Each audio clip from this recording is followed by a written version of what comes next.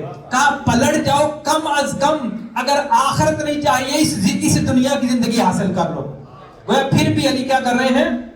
حیات دے رہے ہیں. اور اچھا حدیث کیا ہے کہ الدنیا سجن المومن, الدنیا سجن المومن, کہ یہ دنیا مومن کے لیے کیا ہے؟ قید خانہ ہے, اور کافر کے لیے کیا ہے؟ جنت ہے.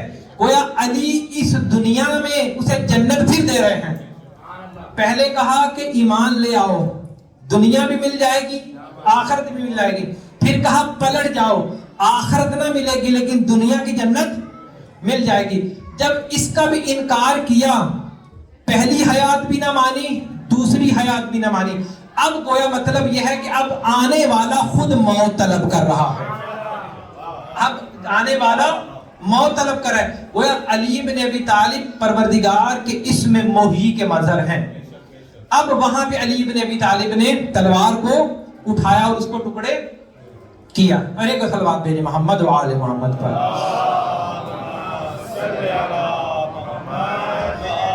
گویا سب سے بڑی فضیلت, سب سے بڑا کمال یہ نہیں ہے. عزیزان گرامی, جب ہم یہ کہتے ہیں کل قوی غیرہ ضعیف، کہ ہر قوی کہ جس کے پاس بھی قدرت ہے اس کی اپنی نہیں ہے، بس کہ کسی اور ہستی نے اسے دی ہوئی ہے۔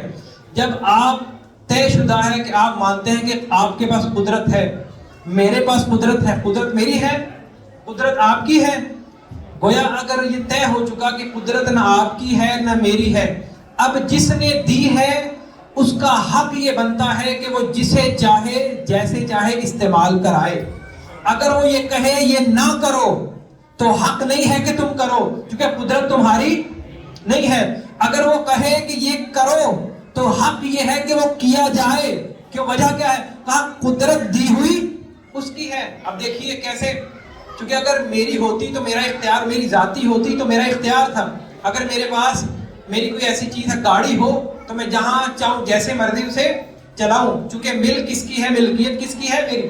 کہا یہ قدرت تمہاری ملکیت نہیں ہے، ملکیت کس کی ہے؟ اسی لیے تو قیامت کے دن خدا سوال کرے گا۔ کہا تمہیں قدرت دی تھی، بتاؤ تم نے کہاں استعمال کی؟ قدرت تمہیں دی تھی کیونکہ تمہاری ہے ہی نہیں۔ اگر تمہاری ہوتی خدا سوال نہ کرتا، چونکہ تمہاری ہے ہی نہیں۔ اب آئیے آگے بڑھتے ہیں اس مرحلے سے۔ کہا خدا نے قدرت بھی دی اور تمہیں اختیار بھی دیا، قدرت بھی دی اور اختیار بھی دیا۔ بڑی دلچسپ ہے اگر آپ حضرات کی توجہ رہی ہماری طرف۔ کہا کہ قدرت بھی دی، اختیار۔ آپ کے ذہنوں میں یہ سوال آتا ہوگا کہ جب خدا نے قدرت دی، اختیار دیا، تو ہم دو کام کرتے ہیں اس قدرت اختیار سے۔ ایک یہ ہے کہ ہم نیکی کرتے ہیں چونکہ قدرت خدا نے دی ہے، اور بدی کرتے ہیں کس کی قدرت سے؟ اس کی قدرت سے۔ اب معلوم یہ ہوا کہ اگر قدرت اس نے دی ہے، اسی قدرت سے نیکی بھی کر رہے ہیں اور اسی قدرت سے کیا کر رہے ہیں؟ اور یہ بحث پلٹتی ہے جبر و اختیار کی طرف کہ ہم کتنے مجبور ہیں اور کتنے با اختیار ہیں۔ عزیزان گرامی، اب توجہ میرے توجہات میری طرف، ایک سوال بھیجے محمد وآل محمد پر۔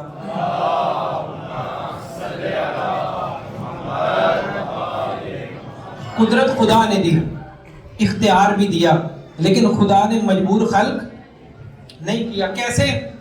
اگر ہم مجبور ہوتے تو گویا جنت اور جہنم کا کنسیپٹ ختم ہو جاتا، کیونکہ اگر ہم مجبور تھے، سب کام کرنے میں مجبور ہوتے، تو پھر خدا ہمیں جنت کس بات کی دیتا؟ اگر کچھ نیکی کی تھی تو وہ بھی کرنے میں مجبور تھے، اور اگر ہم گناہ کرنے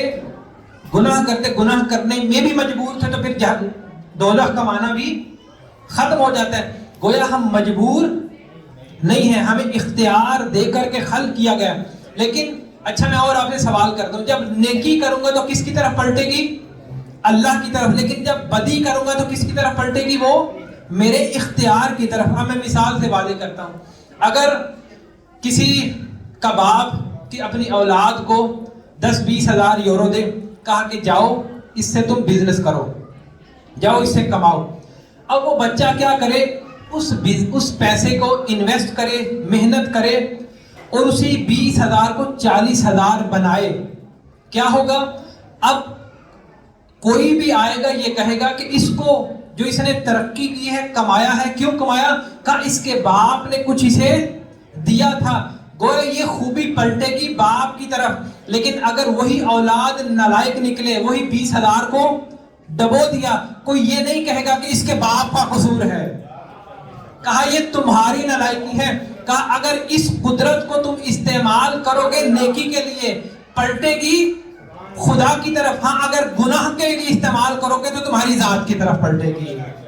کہاں پلٹے گی؟ تمہاری ذات کی طرف۔ بات سمجھ جانے گرامی، اس کل قوی غیرہ ضعیف پہ یہیں پہ رک رہا ہوں، اور اب مجھے پڑھنا ہے کیونکہ ہوا کی جو بحث تھی وہ میں دوسری تقریر میں واضح کر چکا تھا۔ میں نہیں چاہتا تھا کہ مشکل بحث جو ہے وہ آخری ایام میں آپ کے سامنے آئے۔ اب جو اسی آیت کا جو پہلا جملہ ہے کہ هو اللہ لا الہ الا ہو، اب جو گفتگو ہے آج کی وہ ہے لا الہ الا پہ۔ آپ نے اس آیت کو، اس جملے کو، یہ بھی پروردگار کا ایک اسم ہے کہ کوئی معبود نہیں ہے سوائے اللہ کے۔ اس آیت کے ٹکڑے میں دو چیزیں پائی جاتی ہیں۔ کہا ایک ہے تحلیہ اور ایک ہے تخلیہ۔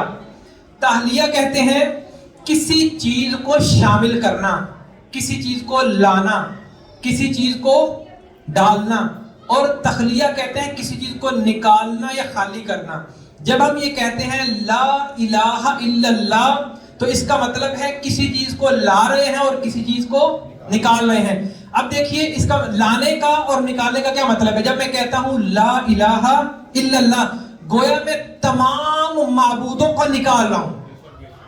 اور جب کہ میں کہوں گا الا اللہ، اور اشارہ ہوگا کہ فقط ذات پروردگار، فقط تو ہی معبود ہے، فقط تو ہی معبود ہے. اور گویا جب میں یہ کہوں گا، اسی میں تولا بھی ہے. بعض افراد کو تولے اور تبرے سے بڑی تکلیف ہوتی ہے، بڑی پرابلم ہوتی ہے. خود کلمہ لا الہ الا اللہ میں تولا بھی ہے، تبرہ بھی ہے، تولا بھی ہے، تبرہ بھی. اب دیکھیے خود قانون فطرت یہ ہے. قانون فطرت کیا ہے؟ کہا جانوروں میں بھی ہے، پودوں میں بھی ہے، انسانوں میں بھی ہے. جس چیز سے مانوس ہو اس کے قریب ہوتا ہے، اور کچھ جس چیز سے مانوس نہ ہو اس کو اپنے آپ سے دور کرتا ہے. جانور بھی کیا کرتے ہیں؟ کہا جس چیز سے، جس شے سے مانوس ہو جائے اس کے قریب جاتے ہیں، اور جس سے مانوس نہ ہو اس سے. پودوں کا بھی یہی معاملہ ہے.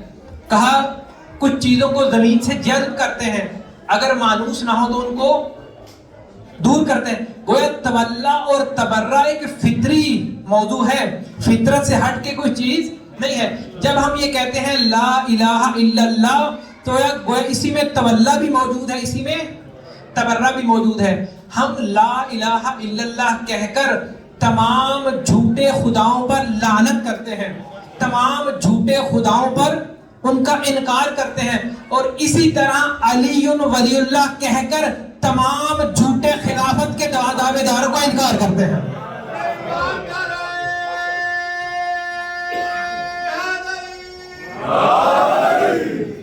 کہا کہ ہم تولا بھی ہے، اس میں تبرہ بھی ہے. کہا جس طرح سے لا کہہ کر تمام جھوٹے خداؤں کا انکار ہے، اسی طرح علی ولی اللہ لا کر بھی تبرہ ہے کہ جس میں تمام خلافت کے جھوٹے دعوے داروں کا انکار ہے. یہ قدرت کا قانون ہے. اب آئیے جب ہم لا الہ الا اللہ پہ اور گفتگو کریں، یہ کلمہ ایسا ہے کہ گویا کوئی لا نہیں ہے، کوئی نہیں ہے سوائے تیرے. خود یہ جملہ اتنا واضح ہے کہ گویا آپ کو آزاد کرتا ہے. کیا کرتا ہے؟ گویا یہ جملہ آزادی کا پروانہ ہے. گویا یہ جملہ آزادی کا راستہ بتاتا ہے. کیسے آزادی کا راستہ بتاتا ہے؟ اب دیکھیے اس دنیا میں کوئی چارہ نہیں ہے. اگر آپ چاہتے ہیں آزاد رہیں تو آپ کو خدا کی عبودیت میں آنا پڑے گا. اگر نہیں آئیں گے، جھوٹے خداؤں کی طرف جائیں گے، دوسرے معبودوں کی طرف جائیں گے، تو آپ کو ان کی حصار میں آنا پڑے گا. اب چاہتے نہ چاہتے ہوئے بھی وہ آپ کی آزادی پہ قدغن لگائیں گے. تو حق یہ بنتا ہے کہ اس کی عبودیت میں آ جائیں کہ جو سب کا خدا ہے. جب اس کی عبودیت میں آئیں گے تو گویا وہ آزادی بھی آ جائے گی. ایک سوال بھیجے محمد و آل محمد کا.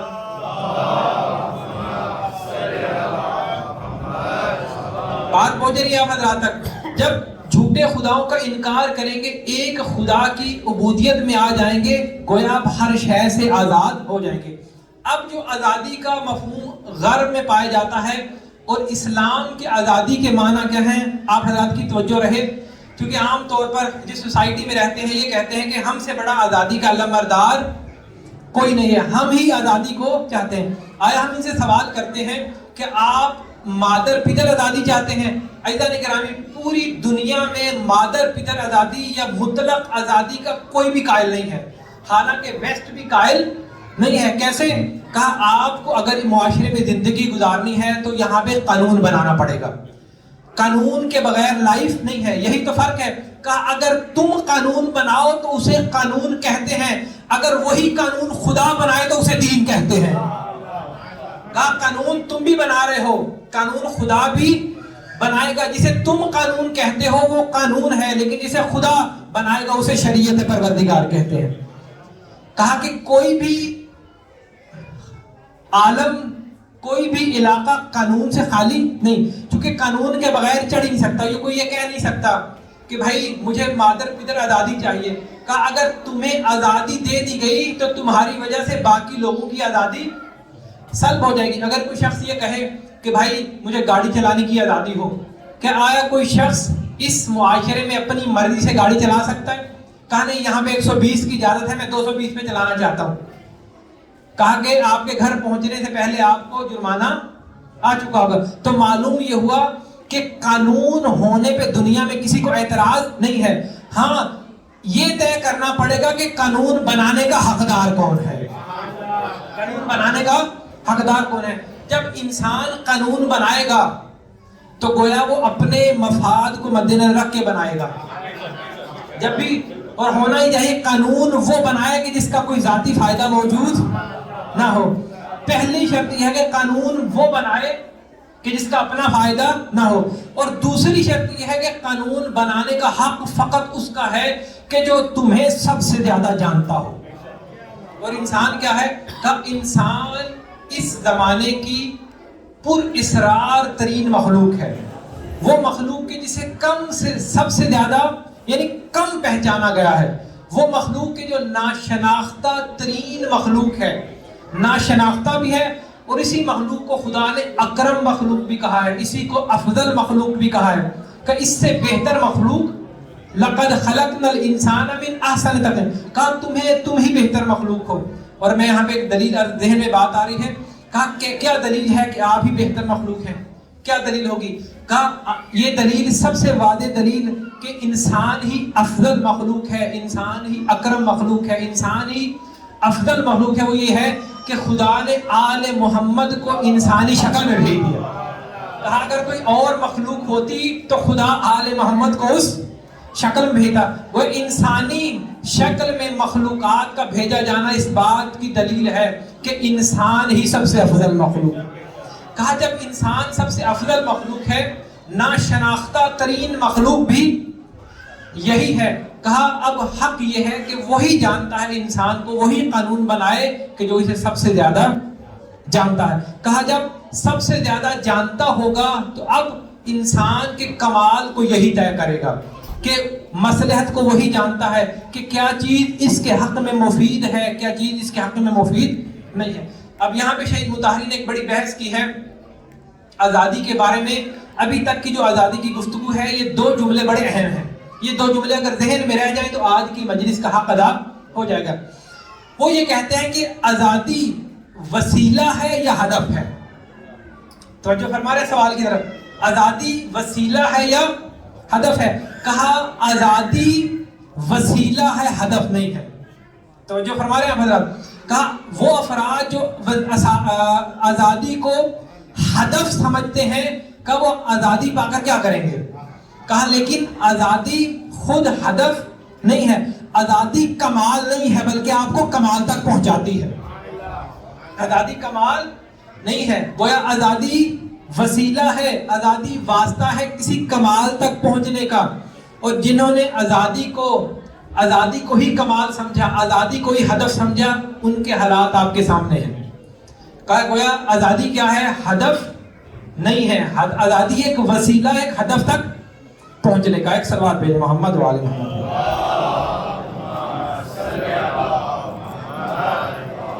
تو معلوم یہ ہوا کہ اس دنیا میں قانون ضروری ہے، اگر یہ قانون بنائیں گے تو وہ قانون کہلائے گا، اگر خدا بنائے گا تو وہ شریعت کہلائے گی، اور قانون بنانے کا حقدار بھی کون ہے؟ خدا۔ پس لا الہ الا اللہ یعنی انسان کی آزادی اس عنوان کے ساتھ کہ انسان خدا کی عبودیت میں آ جائے۔ اچھا وہ لا الہ الا اللہ پہ تو بحث کی ہم نے، لیکن اس لا الہ الا اللہ کی ایک شرط ہے، اس لا الہ الا اللہ کی ایک شرط ہے۔ اگر وہ لا الہ الا اللہ کی شرط پوری نہ کی تو یہ لا الہ الا اللہ کہنا بیکار ہو جائے گا۔ کہا وہ کیا ہو جائے گا؟ بیکار ہو جائے گا۔ اب آئیے 8ویں امام کی حدیث، بڑی مشہور و معروف حدیث، اللہم صلی علی محمد و علی محمد۔ ایک اور صلوات بھیجیں محمد و علی محمد۔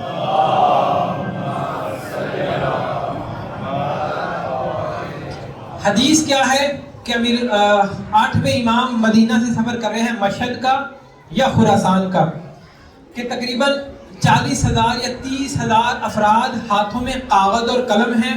کہا یبن رسول اللہ، فرزند رسول، آپ یہاں تشریف لائے، ہمیں اپنے جد کی ایک حدیث سنا دیجئے۔ وہ حدیث آپ کے ذہنوں میں ہوگی۔ کہا حدیث جسے کہتے ہیں حدیث سلسلہ الذہب۔ 8ویں امام کہتے ہیں کہ اس حدیث کو میں نے نقل کیا اپنے بابا سے، موسیٰ کاظم سے، انہوں نے نقل کیا امام جعفر صادق سے، انہوں نے نقل کیا امام محمد باقر سے انہوں نے نقل کیا، امام زین العابدین سے انہوں نے نقل کیا اپنے بابا حسین سے، انہوں نے نقل کیا اپنے بھیا حسن سے، انہوں نے نقل کیا اپنے بابا علی سے، انہوں نے نقل کیا رسول اللہ سے، اور رسول اللہ کے پاس پہنچے جبرائیل لے کے آئے خدا سے، کہا کہ اگر یہ سلسلہ ذہب کے گویا اسے کہتے ہیں سونے کی چین، گولڈ چین، کہا اگر یہ چین ہی اتنی اہمیت اور فضیلت رکھتی ہے کہ اگر کسی دیوانے کو اس کا دم کر کے پلا دیا جائے اور اگر وہ ٹھیک ہو جائے تو اس پہ تعجب نہ کیجیے گا۔ حدیث کیا ہے؟ کہا کلمۃ لا الہ الا اللہ حسنی، کہا یہ جو جملہ ہے لا الہ الا اللہ حسنی یہ میرا قلعہ ہے، فمن دخل حسنی آمن من عذابی، کہا جو اس میں داخل ہو گیا لا الہ الا اللہ میں وہ گویا میرے عذاب سے بچ گیا۔ اگر حدیث یہاں پہ رک جاتی تو شاید معاملہ خراب ہو جاتا، حدیث یہاں پہ رکی نہیں ہے، بلکہ امام کچھ دیر آگے بڑھے، کہا یہ لکھ لیے، جب ابھی تک بولا کہا ہاں امام ہم نے لکھ لیے۔ یہاں پہ اس جملے کو روک کے ایک جملہ ذہن میں آ رہا ہے، یہ وہ افراد تھے جو کاغذ قلم لے کر فرزند رسول سے کہہ رہے تھے کہ آپ کچھ دے دیجئے، توجہ نہیں فرمائی آپ نے۔ اب ایک فطرت نے دیکھیے کیسا انتقام لیا، فطرت نے ایک انتقام لیا۔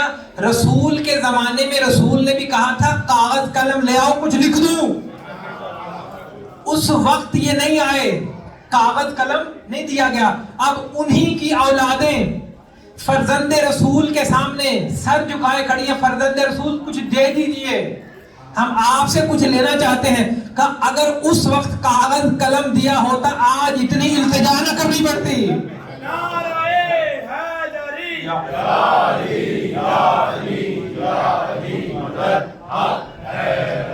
کہا کہ 40,000 محدثین ہیں جو کہتے ہیں کہ کچھ دے دیجئے۔ فطرت نے ایسا انتقام لیا کہ وہاں کاغذ اور قلم نہیں دیا تھا، یہاں کاغذ اور قلم لے کر کے کھڑے ہو گئے۔ اب جب امام آگے بڑھے کہا یہ لکھ لیا، کہاں لکھ لیا، کہا اب لکھو، کہا انا شرط من شروطہا، کہا لا الہ الا اللہ کی شرط میں علی ابن موسیٰ رضا ہوں، کہ اگر مجھے مانا تو یہ کلمہ لا الہ الا اللہ قبول ہے، یہ درست ہے، یہ کام آئے گا، کہ اگر اہل بیت کی ولایت نہ ہوئی تو یہ لا الہ الا اللہ بھی کام نہ آئے گا، کہا یہ لا الہ الا اللہ بھی کام نہ آئے گا۔ گویا ہر شے کی لا الہ الا اللہ کی شرط کیا ہے؟ کہا امامت اہل بیت، علی کی ولایت، کہا اگر یہ نہ ہوئی تو گویا کچھ بھی کام نہ آئے گا۔ عزیزان گرامی یہاں پہ ایک اور جملہ عرض کر دیتا ہوں چونکہ موضوع سے ظاہر میں نکل رہا ہوں۔ پہلا اسلام کے عنوان پہ جو اجتماع ہوا اسے کہتے ہیں دعوت ذو العشیرہ، اس میں رسول اللہ نے ایک اعلان، اور ایک آخری جو اجتماع ہوا اسلام کے نام پر اسے کہتے ہیں خطبہ حجت الوداع، وہ ہوا غدیر کے مقام پر۔ جب پہلا اجتماع ہوا علی کے نام اسلام کے نام پر، اس کا اختتام اس جملے پر ہوا، کیا کہا رسول اللہ نے؟ کہ انت وزیری، کہ تم میرے وزیر ہو، ووصی اور میرے وصی ہو۔ وہ اسلام کے نام پر جب پہلی محفل ہوئی ختم ہوئی تو علی کی ولایت پر ہوئی۔ اب پہنچ گئے آپ اللہ، جو نہیں پہنچے ان کے لیے میں عرض کر دیتا ہوں۔ لیکن جب دوسری اور آخری اسلام کے نام پر اجتماع ہوا اس کا اختتام بھی ہوا علی کی ولایت پر، کہا من کنت مولاہ فہذا علی مولا۔ اب مجھے سمجھ میں نہیں آتا، اسلام کی پہلی اجتماع، اسلام کے نام پر پہلا اجتماع بھی علی کی ولایت پر اختتام ہو رہا ہے، اسلام کے نام پر آخری اجتماع بھی اختتام ہو رہا ہے علی کی ولایت پر۔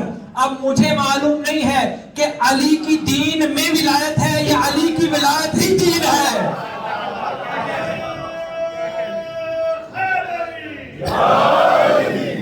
کہا کہ مجھے معلوم نہیں ہے کہ علی کی ولایت ہی دین ہے یا دین ہی علی کی ولایت ہے۔ اور میں یہاں پہ عرض کروں کہیں جانے کے رامی، علی کے ذریعے سے دین نہیں ملے گا، میں یہ جملہ ضرور عرض کرتا ہوں، علی کے واسطے سے دین نہیں ملے گا، بلکہ جو علی کہہ دے وہی دین ہے، جو علی کر دے وہی دین ہے۔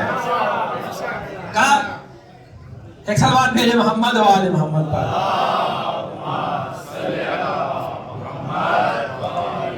بس ظاہراً وقت تمام ہو چکا۔ کہا انا شرط من شروطہا، کا اس لا الہ الا اللہ کی شرط میں علی ابن موسیٰ رضا. عزیزان گرامی، عام طور پر یہ کہا جاتا ہے کہ حسین ابن علی جب نکلے کربلا کے لیے، کہا جی حسین ابن علی انسانیت کے لیے نکلے.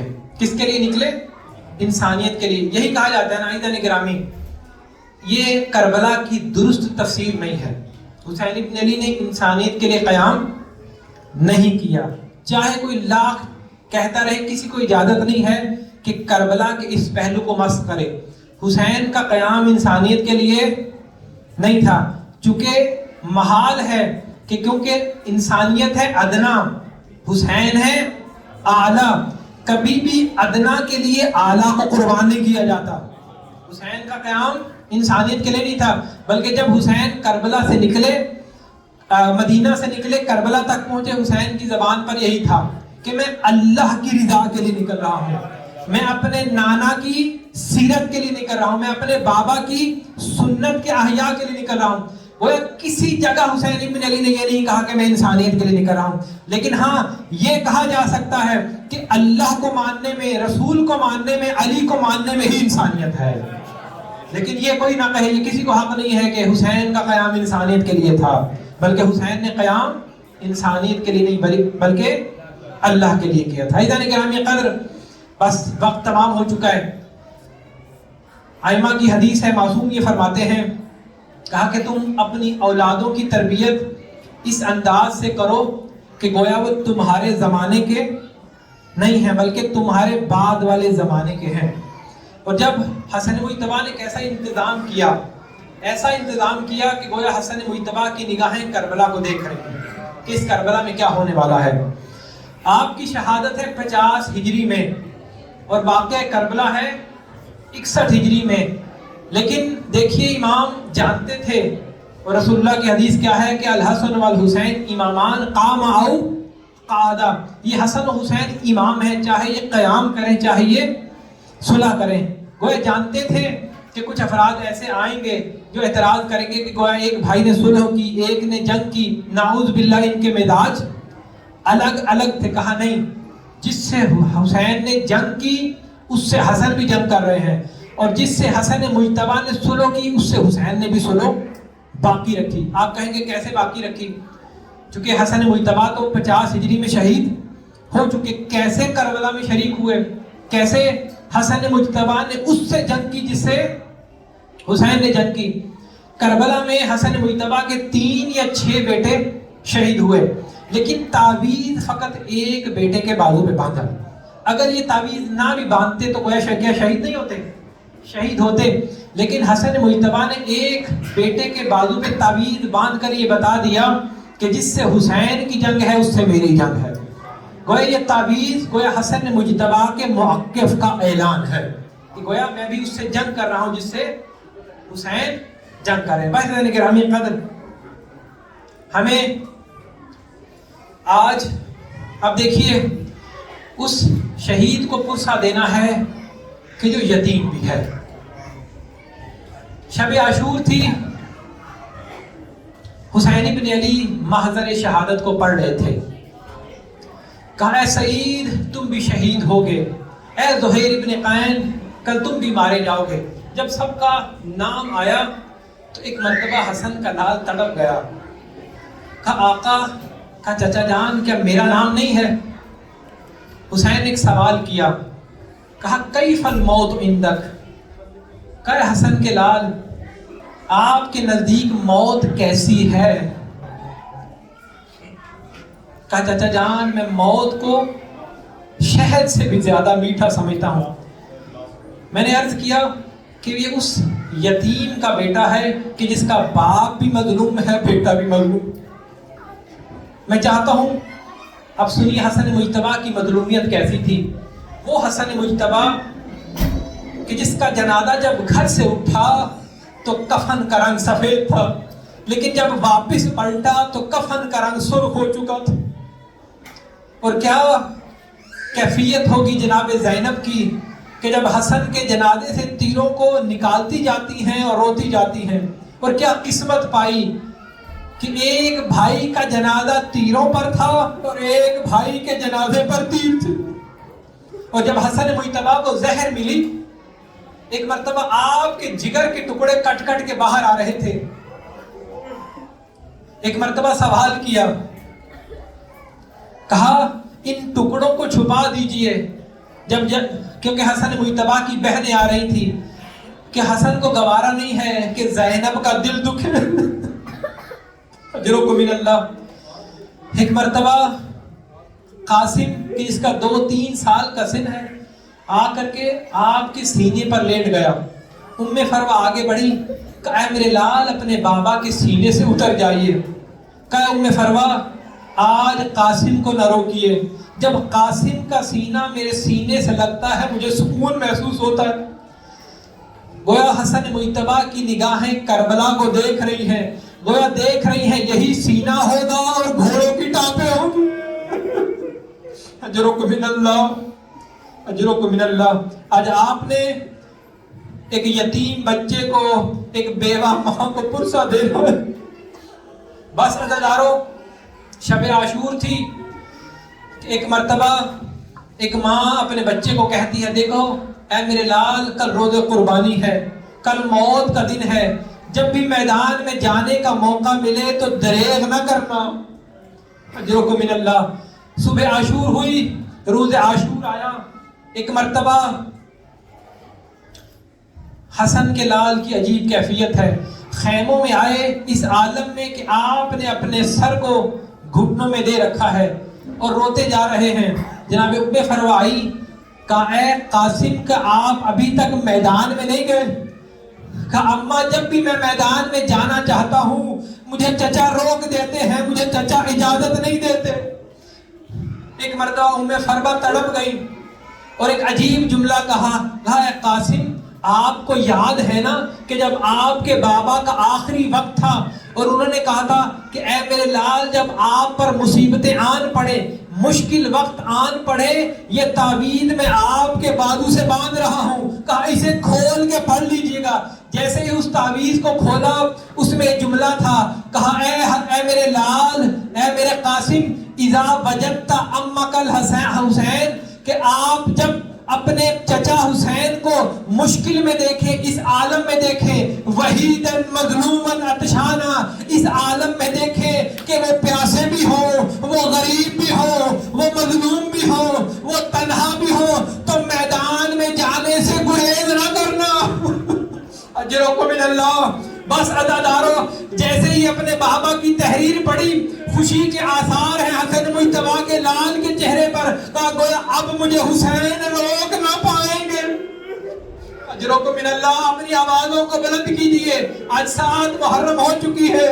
یہ وہ دن ہے کہ جب اہل بیت کا پانی بند ہو چکا ہے. اجرکم من اللہ. بس عزادارو، یہ تحریر لے کر کے حسن کا لال آیا حسین کے پاس. جیسے یہ تحریر دیکھی، اپنے اس تحریر کو پہچانا، آنکھوں سے لگایا اور ایک مرتبہ مدینے کا رخ کیا. کہا بھیا حسن آپ پر میرا سلام ہو، آپ نے اس مشکل وقت میں مجھے یاد رکھا. اجرکم من اللہ. تاریخ نے جملہ لکھا کہ حسین نے قاسم کو سینے سے لگایا اور دھاڑے مار مار کر روتے رہے. اور تاریخ نے جملہ لکھا فغشی علیہما، حسین اتنا روئے، قاسم اتنا روئے کہ غش کھا کے گر گئے. اجرکم من اللہ. بس عزادارو، جب ہوش آیا حسین اپنے بھتیجے کو تیار کر رہے ہیں. ایک زرہ منگوائی گئی، حسین زرہ کو پہنانا چاہتے ہیں. جانتے ہیں زرہ کیا کام کرتی ہے؟ زرہ تلوار کے زخم کو روکتی ہے، زرہ تیر کے حملے کو روکتی ہے، اور زرہ گھوڑوں کی ٹانپوں کو بھی روکتی ہے. اب حسین زرہ پہنانا چاہتے ہیں لیکن قاسم کا سن چھوٹا ہے، زرہ بڑی ہے. کہا چچا رہنے دیجئے، میں زرہ کے بغیر میدان میں جاتا ہوں. اجرکم من اللہ، اجرکم من اللہ. بس عزادارو، قاسم سوار ہوئے اور میدان میں آئے. عمر سعد کہتا ہے ازرق جاؤ اس نوجوان کو قتل کرو، اس پہ حملہ کرو. کہا نہیں یہ تو نوجوان محسوس ہوتا ہے، اس کے لیے تو میرا بیٹا کافی ہے۔ کہ اس کا بیٹا میدان میں آیا، قاسم نے ایسا حملہ کیا کہ اس کو فنار کیا۔ اس کے 4 بیٹے آئے، یکے بعد دیگرے، حسن کے لال نے ان کو فنار کیا۔ اب یہ ازرق کہتا ہے کہ میں خود میدان میں آؤں گا، میں اپنے 4 بیٹوں کا بدلہ لوں گا۔ یہ خود میدان میں آیا، قاسم نے ایسا وار کیا، اس کو بھی فنار کر دیا۔ جب دیکھا کہ حسن کا لال قابو نہیں آ رہا، عمر سعد نے کہا آؤ مل کے حملہ کرو۔ اب جب مل کے حملہ کیا، کسی نے تیر چلایا، ایک لعین نے آگے بڑھ کے پشت پہ وار کیا، ایسا سر پہ وار کیا کہ اب قاسم پہ حملہ نہ گیا، قاسم دین سے زمین پر آئے، لے آئیے قاسم دین سے زمین پر آئے، اجرکم من اللہ۔ اب حملہ نہ گیا، ایک آواز دی چچا جان میری مدد کو آئیے، ادھر قاسم دین سے زمین پر آئے، مشرق کے گھوڑے مغرب کی طرف، مغرب کے گھوڑے مشرق کی طرف، قاسم کا لاشا پامال ہوا، اجرکم من اللہ۔ آخری جملہ ہے، جب حسین پہنچے تو اب لاشا نہیں تھا، حسین نے لاشے کو نہ اٹھایا بلکہ لاشے کو چننا شروع کیا، اجرکم من اللہ۔ اب لاشے کو چننا شروع کیا۔ اب حسن مجتبیٰ کی وصیت یاد آتی ہے کہ جب حسن کا آخری وقت تھا، سینے پہ پیار کر رہے تھے، تو یہی سینہ ہوگا، گھوڑوں کی ٹاپیں ہوگی۔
حسن کی پکاری میرے قاسم کی آتی ہے مہندی یہ بتا دو کہاں جا رہے ہو کس لیے دل کو تڑپا رہے ہو روک لو یہ سب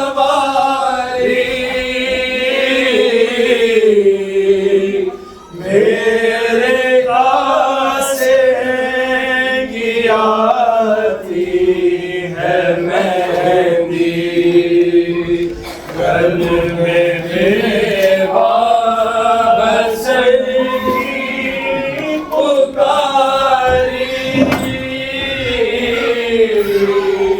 میرے قاسم کی آتی ہے مہندی آج مہندی رسانے کا دن ہے تم کو دولہا بنانے کا دن ہے یارا تکلی ہے ساری میرے قاسم کی آتی ہے مہندی گل میں بیوہ حسن کی پکاری میرے قاسم کی آتی ہے مہندی یا حسین یا حسین یا حسین یا حسین یا حسین یا حسین یا حسین یا حسین حسین یا حسین یا حسین یا حسین یا حسین حیا علی خیر العمل یا حسین یا حسین یا حسین یا حسین حیا علی خیر العمل حیا علی خیر العمل یا حسین یا حسین یا حسین یا حسین حسین یا حسین یا حسین یا حسین یا حسین حیا علی خیر العمل حیا علی خیر العمل یا حسین یا حسین بیٹا چل گئی مٹیاں چل گئی مانور والے قاسم دی مہندی ریتا چل گئی مٹیاں چل گئی مانور والے قاسم دی مہندی ریتا چل گئی مٹیاں چل گئی مانور والے قاسم دی مہندی ریتا چل گئی مٹیاں چل گئی مانور والے قاسم دی مہندی ریتا چل گئی مٹیاں چل گئی مانور قاسم دی مہندی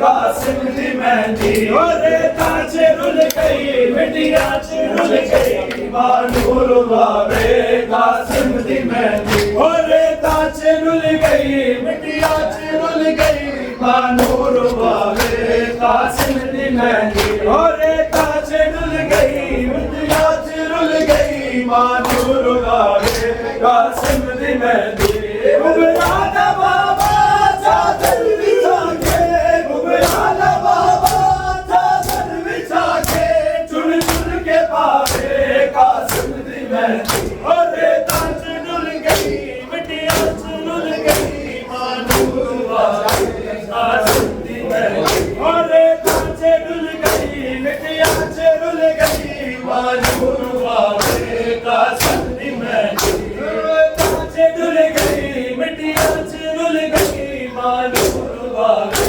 قاسم دی مہندی کچھ مہندی گھوڑے سنما چلے گئے کچھ مہندی ٹکڑے مقتل چ رہ گئے کچھ مہندی گھوڑے سنما چلے گئے کچھ مہندی ٹکڑے مقتل چ رہ گئے سید مسافر